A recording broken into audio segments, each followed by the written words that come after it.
They say silence means weakness, but sometimes silence is just pain learning how to breathe. This is not a story of anger. This is a story of patience. And patience is the most dangerous weapon of all. Arman Hale was not born powerful. He was born ordinary. A small house, a sick mother, a hard-working father, and dreams that were bigger than his reality. From childhood, Arman learned one thing very early. Life does not care how honest you are. Still, he believed in hard work, believed in truth, believed that if you did the right thing would return to you. That belief would cost him everything. At 26, Arman finally got a job he was proud of. A junior engineer position at Black Ridge Corporation, one of the most powerful construction companies in the country. For Arman, it wasn't just a job, it was hope. He worked longer hours than anyone, never complained, never asked for favors. But power does not respect honesty. Power respects silence. One night, while checking site reports, Arman noticed something strange. Safety documents altered, material costs lowered unrealistically, inspection approvals signed before inspections even happened. At first, he thought it was a mistake. Then, he found another file, and another, and another. This was not an error. This was a crime. Black Ridge Corporation was building luxury towers using cheap materials, risking thousands of lives. Arman's hands shook. If a building collapsed, people would die. Families would be destroyed. And the people responsible would still sleep peacefully in their mansions.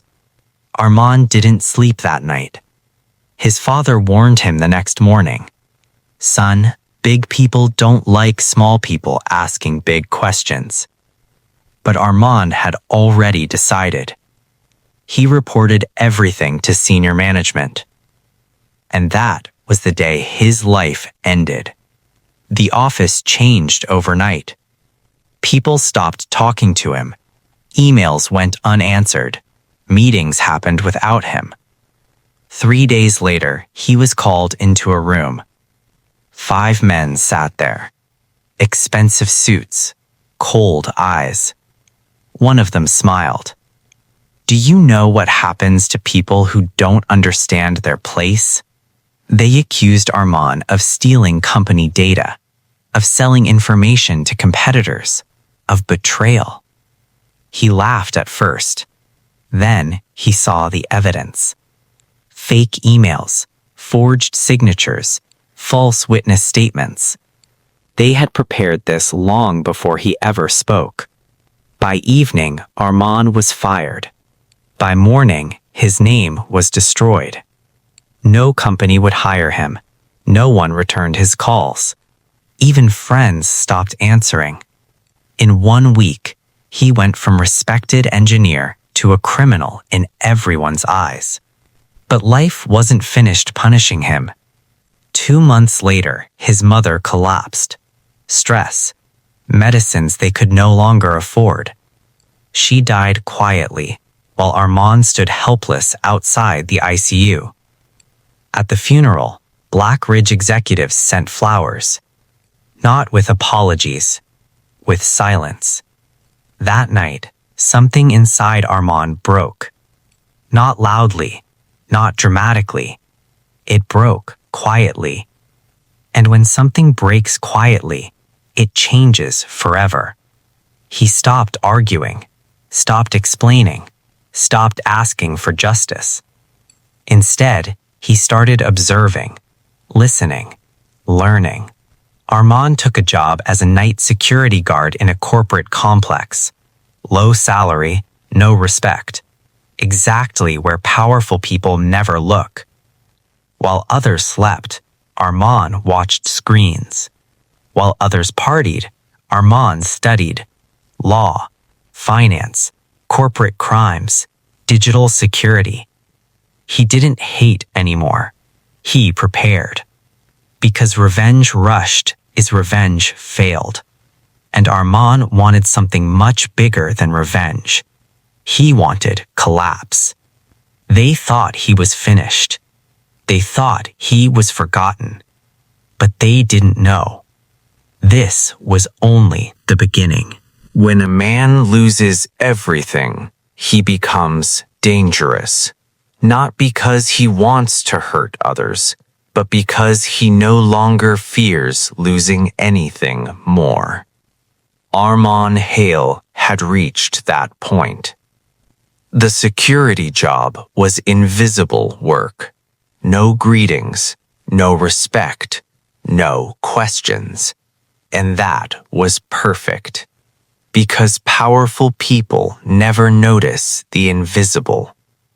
Every night, Arman walked the same corridors, checked the same doors, watched the same cameras. But behind that routine, his mind was alive. He memorized patterns. Who came late? Who left early? Which floors stayed lit at night? He learned which executives lied to their families and which ones feared being exposed. Information is power, and Arman was collecting it silently. One night, a familiar name appeared in the visitor log. Victor Kane, Senior Director at Blackridge Corporation. One of the 5 men who had destroyed Arman's life. Arman didn't react. Not with anger, not with fear, only focus. Victor came regularly, always late, always nervous, always meeting someone in private.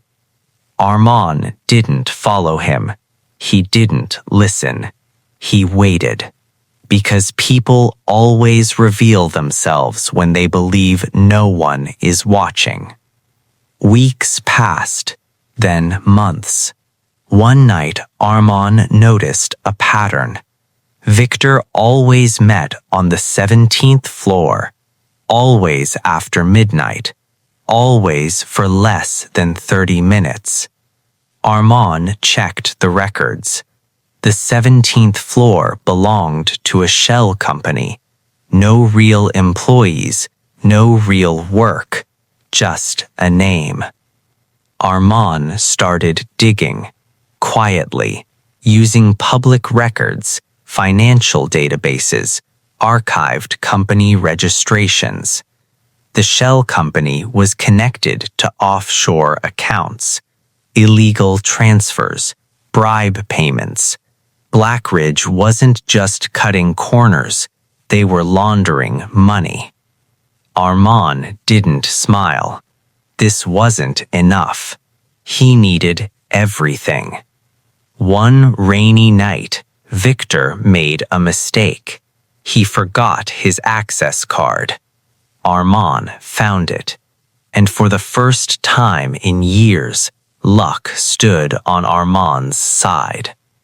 Using the card, Arman entered restricted systems. He copied nothing. He changed nothing. He only observed. Because touching leaves traces, and Arman was patient. What he saw confirmed his darkest suspicions. Blackridge Corporation had destroyed lives for decades. Bribes, deaths hidden as accidents, buildings approved without inspections, and Arman's case, just one name in a long list. But something else caught his attention. A future project. A massive international deal. If this deal collapsed, Blackridge would fall completely. Arman finally allowed himself one thought. This is how it ends. But revenge is never simple, because the moment you move, someone is always watching. A woman appeared in Arman's life. Her name was Elena Brooks, a legal consultant working in the same building. She smiled at Arman, spoke kindly, asked simple questions. "How long have you worked here? Night shifts must be lonely." Arman answered carefully, too carefully. Elena was smart. She noticed. She watched him the way hunters watch prey. And Arman knew one thing for sure. She was not interested in a security guard. One night, she said something strange. "Do you believe powerful people ever pay for their crimes?" Arman met her eyes. For a second, the past almost spoke, but he stayed silent. "Sometimes," he said, "only when someone is patient enough." Elena smiled, but her eyes were serious. "Be careful," she said. "Patience can be misunderstood for guilt." That night, Arman realized something terrifying. He wasn't the only one playing a game. Someone had noticed him. And in the world of powerful men, being noticed is dangerous. The hunter had become the hunted, and Arman had to decide: continue quietly or risk everything. The most dangerous enemy is not the one who threatens you. It is the one who smiles and asks the right questions. After that night, Arman could not ignore Elena Brooks. Not because he trusted her, but because she already knew too much. She began appearing more often, in the elevators, in the lobby, near the coffee machine during late hours. Always casual, always calm. Too calm. Arman changed his routine. Different routes, different times, different screens. But Elena still appeared, as if coincidence followed her. One night, she finally spoke the truth, or at least part of it. "I know who you are," she said quietly. The words didn't shock Arman. He had been waiting for them. They sat in the empty cafeteria, lights dim, machines humming softly. Elena leaned forward. "You were an engineer at Blackridge Corporation," she said. "You reported them. You were destroyed." She paused. "And you didn't deserve it." Arman felt the past rise in his chest, but he said nothing. Silence had saved him before. "I work with an independent legal network. We investigate corporate crimes that governments ignore." Arman finally spoke. "Then why are they still free?" Elena's smile faded. "Because truth needs more than evidence. It needs timing." Timing. The same word Arman had lived by for years. She told him about others, whistleblowers who disappeared, witnesses who were paid or silenced, cases buried under paperwork and fear. Blackridge was powerful, too powerful to fight alone. "You're building something," Elena said. "I can see it." Arman looked at her. "And you want in?" She nodded. "Yes." Trust is never free, and Arman knew the price. Days later, the trap was revealed. Victor Kane was under investigation. Not officially, quietly. Someone inside Blackridge suspected a leak. Security audits increased. Digital systems were locked down. Arman's access reduced. The walls were closing in. Elena warned him. "They're hunting for a ghost, and ghosts don't survive when lights turn on." Arman understood. It was time to move. They made a plan. Not revenge, exposure. Elena would handle legal protection, anonymous channels, safe journalists. Arman would deliver the final proof. The international deal, the illegal money, the names. But fate doesn't like straight paths. One night, Arman returned home and found his door open. Nothing was stolen, nothing was broken. But one thing was missing. His father's old watch. The one thing he never removed. On his table, a note waited. "We remember you." This was no warning. This was a message. Arman didn't sleep because fear had returned, not for himself, but fear that he had moved too fast. The next day, Elena didn't show up. No calls, no messages. Her desk was empty. Her desk cleared, as if she had never existed. Arman realized the truth too late. He had trusted someone in a war where trust is a weapon. That night, Victor Kane looked directly into the security camera and smiled. The game was no longer silent, and Arman had only two choices left: disappear forever or strike first. The moment Victor Kane smiled at the camera, Arman understood one thing clearly. This was no longer a game of patience. This was a hunt. The next morning, Arman was arrested. No shouting, no resistance. Two men in plain clothes waited outside his building. They already had the papers. Charges: unauthorized access, data theft, corporate espionage. Everything they once framed him for had returned. In the interrogation room, the lights were bright. Too bright. The officer slid a file across the table. Inside were screenshots, logs, timestamps, evidence. Real this time. Victor Kane entered the room, alone, calm, confident. "You never learned," Victor said softly. "You should have stayed broken." Arman met his eyes. "I did," Arman replied. "That's why you're afraid now." Victor laughed, but the laughter was thin. "You think you're smart," Victor said, "but power always wins." He leaned closer. "Elena Brooks was a mistake," he added. "She thought she could play both sides." Arman's heart dropped. "What did you do to her?" Victor stood. "Nothing permanent," he said, "unless she talks." That night, Arman sat alone in a cell. Cold walls, cold floor. But his mind was clear. He had expected this. Not today, but someday. And that's why he had prepared a final move. 3 months earlier, Arman had done something Elena never knew. He created a dead man's system. If he was arrested, if he disappeared, if he stopped logging in, everything would be released, automatically. The system was active. The next morning, news broke. Not loudly, quietly, the most dangerous kind.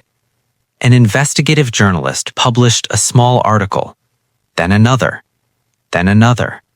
Black Ridge Corporation, offshore accounts, illegal safety approvals, hidden deaths.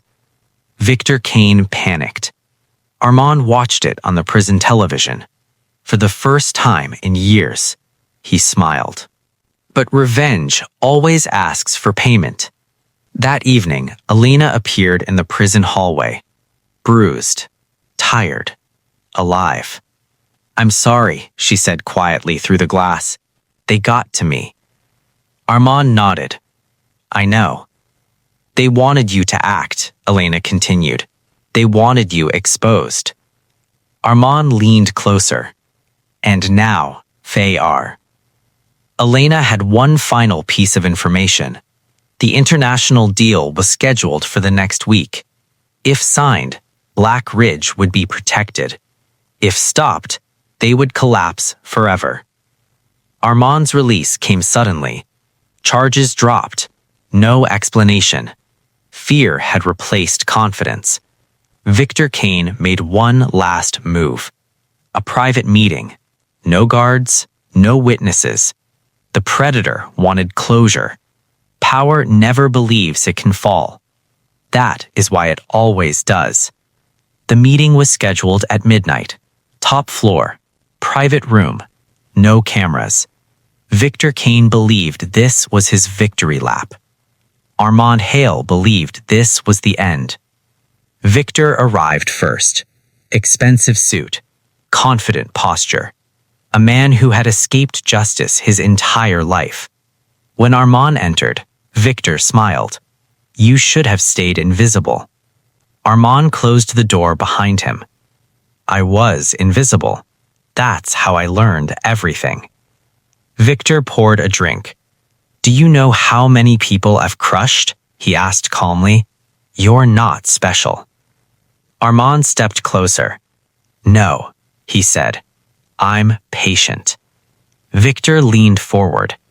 You think leaks matter? You think headlines matter? This deal signs tomorrow. After that, we are untouchable.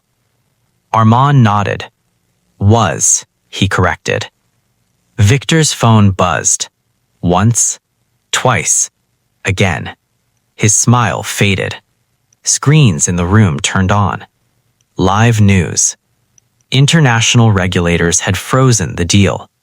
Banks had suspended accounts. Executives were being detained. Black Ridge Corporation was collapsing in real time. Victor's voice cracked. What did you do? Arman spoke softly. I told the truth. Everywhere. All at once. Victor lunged. But power is nothing without protection. Security entered. This time, not his. Victor Kane was arrested. Not as a businessman, as a criminal. Weeks passed. Courtrooms replaced boardrooms. Evidence replaced silence. Names replaced silence. Arman testified. Calm. Clear. Unbreakable. This time, the truth stayed. Black Ridge Corporation was dissolved. Assets seized. Executives sentenced. The buildings they built still stood, but their empire didn't. Elena watched from the gallery, free, exposed, redeemed. She met Arman outside. It's over, she said. Arman looked at the sky. No, he replied. It's finished. Months later, Arman visited a quiet grave. His parents. He placed the old watch on the stone. I didn't win, he whispered. I survived. Arman didn't become rich, didn't become famous. He became free. Because the strongest revenge is not destruction. It is endurance. And silence, when it finally speaks, can bring empires to their knees.